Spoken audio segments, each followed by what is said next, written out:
नमस्कार दोस्तों, आज हम बात करेंगे एक आंतरिक यौगिक प्रक्रिया की। नाम है लघु शंख प्रक्षालन। आपने सुना ही होगा।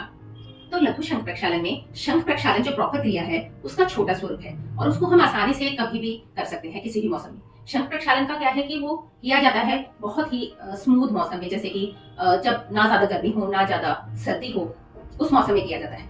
लेकिन जो ये लघु शंख प्रक्षालन प्रक्रिया है इसको आप कभी भी कर सकते हैं।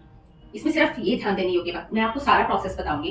इस प्रक्रिया में 4 आसन होते हैं। उन 4 आसनों को कोई भी कर सकता है, बहुत ही आसान होते हैं। लेकिन इस पूरी प्रक्रिया में जो आगे आसनों से पहले का प्रोसेस है और आसनों के बाद का प्रोसेस है वो बहुत ज्यादा इंपॉर्टेंट है। और जब तक आप पूरी प्रक्रिया आसनों के अलावा उसको फॉलो नहीं करेंगे, ये लघु प्रक्षालन प्रक्रिया आपको उतना फायदा नहीं देगी जितना ये देती है नॉर्मल। तो मेरा ये आपसे निवेदन है कि जब भी आप लघु शंख प्रक्षालन करें तो उसका पूरा का पूरा प्रोसेस स्पिरिचुअली फॉलो करें। तो आइए समझते हैं कि लघु शंख प्रक्षालन है क्या। लघु शंख प्रक्षालन बेसिकली फूड ट्रैक को क्लीन करने का प्रोसेस है।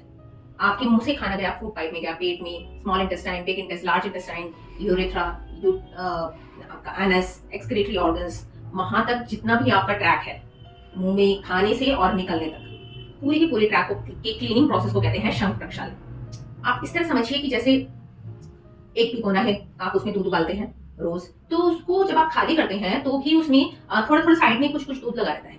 और अगर सपोज वो जल गया तो वो दोबारा दूध उबालने लायक नहीं रहेगा भिगोना।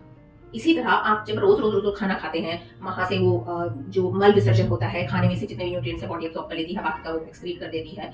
उसके अलावा अगर कभी ऐसा हुआ कि भाई खाना अपच हो गया, इंडाइजेशन हो गया, एसिड रिफ्लेक्स हो गया, कॉन्स्टिपेशन हो गया, ये सारी प्रॉब्लम्स हो गए हैं, इसका मतलब कुछ ना कुछ अंदर बॉडी के टॉक्सिन्स है, अंदर बॉडी के म्यूकस है, इंडाइजेस्टिव फूड है, उसको क्लीन करने की जरूरत है। उसकी वजह से बॉडी में बहुत सारी बीमारियां हो रही हैं। कितनी सारी बीमारियां उधर जनित होती हैं। हमारे शास्त्रों में कहा गया है, आयुर्वेद में कहा गया है कि पेट से ही 99% बीमारियां जन्म लेती हैं। तो अगर आपका पेट और आपका डाइजेस्टिव सिस्टम क्लीन रहेगा तो आप सोचिए कि बॉडी में क्या क्या ग्लो नहीं आएगा, क्या क्या गुण नहीं आएंगे। आपका वात, पित्त, दोष दोनों खत्म हो जाएंगे और आपकी बॉडी ग्लो करेगी, आपका मन शांत रहेगा, आपका शरीर स्वस्थ रहेगा। इस 4 आसन है इस प्रक्रिया में। उन आसनों से पहले हमें क्या करना है वो बहुत जानना बहुत जरूरी है। तो जिस दिन आप इस लघु शंख प्रक्षालन प्रक्रिया को करने का प्लान कर रहे हैं, उस दिन से पहली रात को आपको भोजन करना है 7 या 8 बजे के बीच में। और आपको बिल्कुल लाइट फूड खाना है, जैसे कि आप खिचड़ी खा सकते हैं, दाल खा सकते हैं, दलिया खा सकते हैं, या आप सब्जी कोई भी खा सकते हैं। आपको कोई भी मिल्क प्रोडक्ट्स नहीं लेने हैं और आपको कोई भी स्पाइसी फूड नहीं लेना है, नॉनवेज नहीं लेना है। बहुत हल्का खाना जो कि आपका 8-9 बजे तक पच जाए।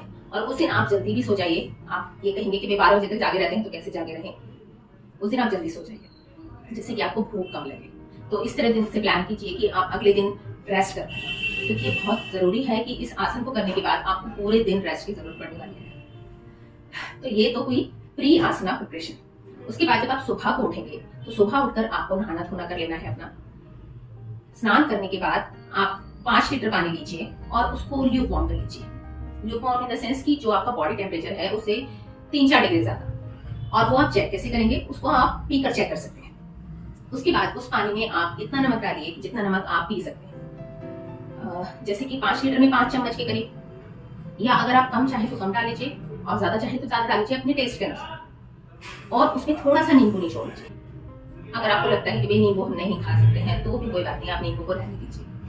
लेकिन अगर नींबू निचोड़ेंगे तो उससे और ज्यादा अच्छे से क्लीनिंग होगी। तो इतना पानी गर्म कर आपको अपने पास रख लेना है और 2 गिलास पानी आपको एक बार में पीना है आसन करने से पहले।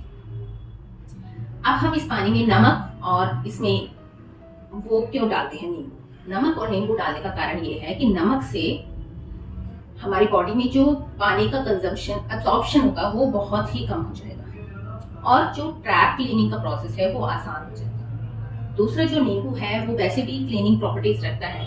नींबू का रस अगर उस पानी में होगा तो वो पानी हमारी बॉडी के अंदर से म्यूकस, इंडाइजेस्टिव फूड और टॉक्सिन्स उन सबको क्लीन करके एनस के थ्रू बाहर निकाल देगा।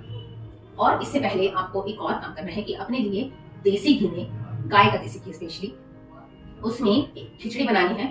पीली मूंग की दाल और चावल इक्वल क्वांटिटी में आपको लेना है और उसमें घी डाल के आपको वो खिचड़ी बनानी है। और उस खिचड़ी में सिर्फ आपको घी और पानी डालना है और कुछ नहीं डालना। नमक नहीं डालना, कोई मसाले, मिर्च मसाले नहीं डालने। अब आप कहेंगे कि बिना नमक के हम खिचड़ी खाएंगे कैसे, तो जब आप पानी के साथ इतना सारा नमक पी लेंगे तो उसके बाद आसन के बाद आपको कुछ कुछ भी नमक की जरूरत महसूस नहीं होगी। लघु शंख प्रक्षालन के 4 आसन हैं। सबसे पहला आसन है ताड़ासन। ताड़ासन में अपने शरीर को पंजों पर उठाएंगे, हाथ ऊपर करेंगे, पूरा शरीर ऊपर खींचेंगे, श्वास भीतर लेंगे और वापस आएंगे। आप दोनों हाथों को आगे फैलाएंगे, अपने कमर से ऊपर के शरीर को पीछे की तरफ मोड़ेंगे, अपने हाथ पीछे वाले हाथ के अंगूठे को देखने का प्रयास करेंगे और यही प्रक्रिया दूसरी तरफ भी दोहराएंगे। इस आसन को कहते हैं कटी चक्र आसन। जब हम पीछे की तरफ मुड़ेंगे तो हमें श्वास भीतर लेना है और सामने की तरफ श्वास बाहर। तीसरा आसन है त्रयक भुजंगासन। इस आसन में अपने शरीर को दोनों हाथों और पैरों पर बैलेंस करेंगे, घुटने जमीन से ऊपर रहेंगे, अपने शरीर को कमर से घुमाकर टखना देखने के प्रयास करेंगे, पहले दाईं ओर फिर बाईं ओर, और पीछे मुड़ते वक्त श्वास भीतर लेना है। चौथा आसन है काक चालन आसन। इसमें दोनों घुटनों पर बैठेंगे मोड़कर और दोनों घुटनों के बीच में डिस्टेंस रहेगा हिप अपार्ट, और अपने घुटनों को बाहर से पकड़ेंगे। एक घुटने को जमीन पर लगाएंगे दूसरे पंजे के आगे और दूसरे घुटने को अपनी छाती से लगाएंगे। छाती को दबाने का प्रयास करेंगे और घुटने को नीचे जमीन पर लगाने का प्रयास करेंगे। ऐसा आपको 2 बार करना है और ये एक पूरा सेट हुआ 4 आसनों का। अब इसी तरह से आपको 4 बार ये आसनों का सेट करना है और उसके बाद आपको शौच की शंका होगी, तो वो उसके लिए आपको शौच जाना है। फिर हाथ धो के वापस आएंगे, वापस से पानी पिएंगे और यही प्रक्रिया दोबारा दोहराएंगे। काक चलन आसन को सामने की तरफ से और देख लेते हैं। दोनों पैरों को हिप विड्थ अपार्ट कर बैठेंगे, इस तरह से घुटने पकड़ेंगे बाहर की तरफ से और एक घुटने को जमीन पर पंजे के आगे लगाएंगे, दूसरे से छाती दबाएंगे, कुछ इस तरह से। इन चारों आसनों का अपना महत्व है। ताड़ासन से पिया हुआ पानी पेट तक पहुंच जाता है और कटी चक्र आसन और त्रयक भुजंग आसन से बड़ी आंत और छोटी आंत से होता हुआ एनस तक पहुंच जाता है। काकचालन आसन से वह एक्सक्रीटरी ऑर्गन को साफ करते हुए मल के रूप में विसर्जित हो जाता है। ध्यान देने योग्य है कि इन चारों आसनों को हमें तब तक करना है जब तक कि हमें मल विसर्जन की आशा ना हो। फिर उसके बाद दोबारा पानी पीना है, फिर आसन करना है और यही प्रक्रिया तब तक दोहरानी है जब तक कि जैसा पानी पिया है वैसा ही वह एनस से बाहर ना निकल जाए। हो सकता है कि 4 बार करने के बाद भी आपको दीर्घ शंका की आशंका ना हो, तो इसमें घबराने की कोई बात नहीं। आप यह आसन करते रहिए और जब तक करते रहिए जब तक कि आपको मल विसर्जन की शंका नहीं होती है। एक बात का ध्यान और रखना है कि सुबह योग करने से पहले आपको कुछ भी खाना नहीं है और ना ही पीना है। एक दिन अपनी चाय का, अपनी बेड टी का विसर्जन कर दीजिए। हो सकता है कि यह प्रक्रिया करते हुए आपको उल्टी भी आ जाए। अगर आपको उल्टी आ रही है तो आपने जरूर कोई भारी भोजन किया होगा या सुबह को कुछ खाया होगा, तो कृपया इस आसन को स्थगित करें। और इस प्रक्रिया को करने के लिए शरीर के अनुसार 4 से 6 लीटर पानी लगता है। जिसका तंदुरुस्त शरीर है उसको 6 लीटर और जो दुबला पतला है उसे 4 लीटर। आप अपना हिसाब से देख लीजिए कि मल विसर्जन के समय अगर कोई पार्टिकल्स बाहर आ रहे हैं तो इसका मतलब आपको अभी और पानी पीकर प्रक्रिया करने की आवश्यकता है, अदरवाइज नहीं। यह प्रक्रिया पूरी करने के बाद आप थोड़ी देर आराम कीजिए। प्रक्रिया के आधे घंटे के बाद आप भोजन कर सकते हैं। भोजन गर्म होना चाहिए। कुछ बातें ध्यान देने योग्य हैं। अगर किसी को हाई बीपी है या किसी को निमोनिया है या अल्सर है या किसी भी प्रकार का अंदरूनी घाव है तो वह मनुष्य इस आसन को ना करे। और इस आसन को करने के बाद बहुत ज्यादा थकान महसूस होती है, तो प्रयास करें कि उस दिन का अवकाश लें जिस दिन आप इस आसन को या इस प्रक्रिया को करने का प्लान कर रहे हैं। पूरा दिन आप खिचड़ी ही खाएं, यह प्रेफरेबल है, नहीं तो एसिडिटी की प्रॉब्लम आपको वापस से बहुत ज्यादा हो जाएगी। और खिचड़ी बिना नमक की ही खाएं, पानी पिए, खिचड़ी खाएं, आराम करें। बस ये 3 काम आपको करने हैं और चौथा काम कोई नहीं करना है। शरीर को इस आसन को करने के बाद आराम की सख्त आवश्यकता रहती है। भरपूर विश्राम करने से शरीर पूरी तरह अंदर से स्वस्थ होता है।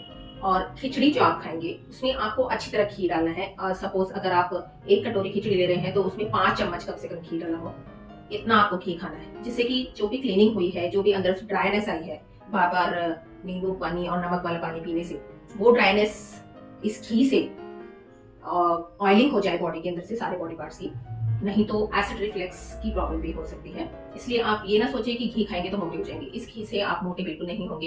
एक तो ये गाय का घी है, शुद्ध घी हो तो बहुत अच्छी बात है, नहीं तो आप भैंस का भी ले सकते हैं, लेकिन कोशिश करें कि गाय का ही घी हो।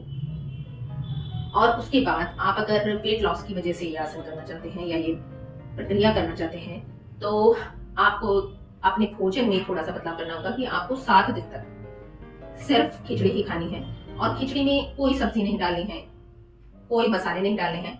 नमक आप अगले दिन से डाल सकते हैं, नमक के साथ साथ आप अगले दिन से फल भी खा सकते हैं। फल जैसे कि आप पपीता ले सकते हैं, सेब या केला या कोई भी भारी फल या कोई भी खट्टा फल अगले दिन से ना लें अगर आप पतले होना चाहते हैं तो।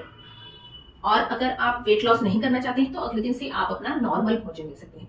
नॉर्मल भोजन कहने का मेरा आशय है कि आप हल्का भोजन ले सकते हैं, जैसे कि थोड़ा कम मिर्च मसाले का, और 2-3 दिन तक नॉनवेज ना खाएं।